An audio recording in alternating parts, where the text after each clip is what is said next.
friends, welcome to Madras Samayal. இன்னைக்கு நம்ம Madras Samayalல ரொம்ப சட்டன் பண்ற மாதிரியான ஒரு ஈவினிங் ஸ்நாக், சூப்பரான நல்ல சாஃப்ட்டான குட்டி குட்டி ரவா போண்டா எப்படி பண்றதுன்னு பார்க்கலாம். இது பண்றதுக்கு நான் இன்னைக்கு வந்து 1 கப் ரவை எடுத்துர்க்கேன். இந்த மாதிரி வறுக்காத மெல்லிசான ரவை இருக்கும்ல, இதுல வந்து 1 கப் எடுத்துர்க்கேன். இத வந்து ஃபர்ஸ்ட் ஒரு மிக்ஸி ஜார்ல மாத்திட்டு நல்லா பவுடர் பண்ணி இந்த மாதிரி எடுத்துட்டு வந்திருக்கேன். பார்த்தாலே நமக்கு தெரியும் நல்லா பவுடர் ஆகி இருக்கு. இப்போ இத வந்து நம்ம ஒரு மிக்சிங் பவுல்ல மாத்திடலாம். மாத்திட்டு இது கூடவே 1 டீஸ்பூன் சீரகம், 2 பச்சை மிளகாய், அதை வந்து நல்லா சின்னதா நறுக்கி வச்சிருக்கேன். ஒரு சின்ன துண்டு இஞ்சி, அதையும் வந்து நல்லா இடிச்சு வச்சிருக்கேன். அப்படி இல்லனா சின்னதா நறுக்கி கூட நம்ம சேர்த்துக்கலாம். ஒரு கொத்து கறிவேப்பிலை இலை, அதையும் சின்னதா நறுக்கி வச்சிருக்கேன்.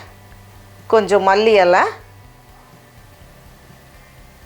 கடைசியா பாதி வெங்காயம், அதை வந்து ரொம்ப சின்னதா நறுக்கி வச்சிருக்கேன்.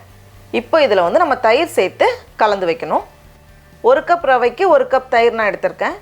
தயிர் சேர்த்துட்டு நல்லா நம்ம வந்து ஒரு வாட்டி கலந்து வச்சிடலாம். இன்னும் கொஞ்சம் தண்ணி தேவைப்படும், அதை வந்து நம்ம அடுத்தது சேர்த்துக்கலாம்.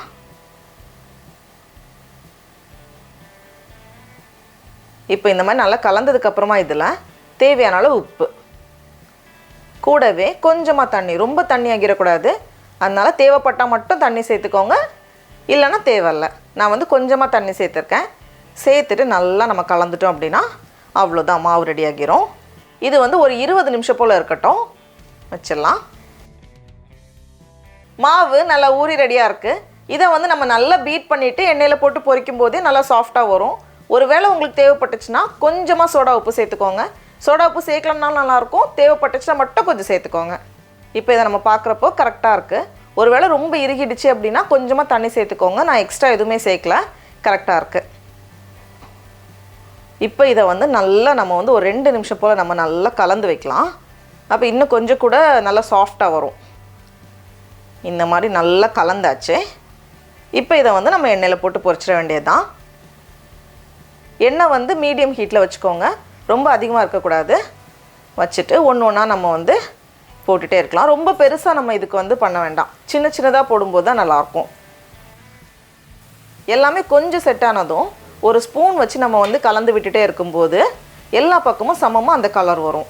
அதுக்காக தான் நல்லா பொரிஞ்சு எல்லா பக்கமும் சமமாக வரும். இப்போ பாருங்கள், எல்லாமே நல்லா செவந்து வந்திருக்கு. இந்த ஸ்டேஜில் நம்ம எடுத்து வெளியே வச்சிடலாம், அவ்வளோதான். நான் இன்றைக்கி வந்து 2 சட்னி பண்ணியிருக்கேன். கார சட்னியும் புதினா சட்னியும், தேங்காய் சட்னி, அது மாதிரி எல்லா சட்னியுமே வந்து சூப்பரான காம்பினேஷனாக இருக்கும். டடா, நம்மளோட குட்டி குட்டி போண்டாலாம் சூப்பராக ரெடியாக இருக்குது.